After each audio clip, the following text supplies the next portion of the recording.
A young lady was waiting for someone in a beautiful cafe. Finally, the person she was waiting for arrived, calling out her name, Lady Sira Torson. It was none other than Duchess Taria Delov. Without hesitation, Sira told the Duchess that she couldn't leave the Duke no matter what. The Duchess stared coldly at her. Now this was clearly an argument between a wife and a mistress. The Duchess handed her an envelope full of money, trying to buy her off. But the mistress refused to leave the Duke even after being bribed. She claimed that she loved the Duke unconditionally and would never break up with him. The entire scenario felt like a scene from a drama. The Duchess slapped the table loudly, causing the mistress to get goosebumps. Instead of slapping the mistress, the Duchess surprisingly complimented her in an elegant manner, saying, "You're doing great." She then told the mistress to keep her promise of not leaving the Duke. The Duchess gave her the money anyway, suggesting she could use it to buy dresses for her dates with the Duke. Finally, before leaving, the Duchess said she would be cheering for their relationship. No one knew that the Duchess's body was possessed by someone from another world who knew this was a novel. In this empire, there were two famous young dukes, and one of them was the Duchess's husband, known as the Black Lion.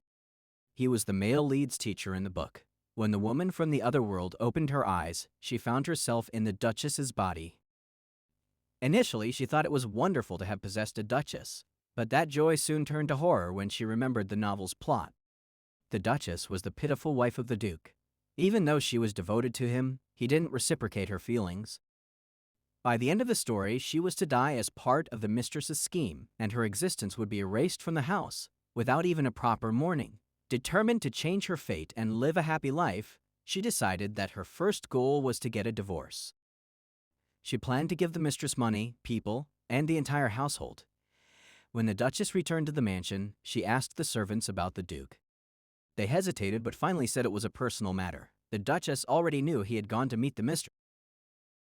Pretending to be hurt, she played the part of the pitiful wife in front of the servants, though secretly, she supported the affair so she could secure her divorce. She asked the maid to leave her alone, and though the maid was concerned, she obeyed. The Duchess sat down on the sofa to relax, planning to create the image of a wife hurt by her unfaithful husband and his mistress, eventually shifting the blame to him to win her freedom. However, she worried that the mistress might get scared and run away. Her thoughts were interrupted when her husband arrived.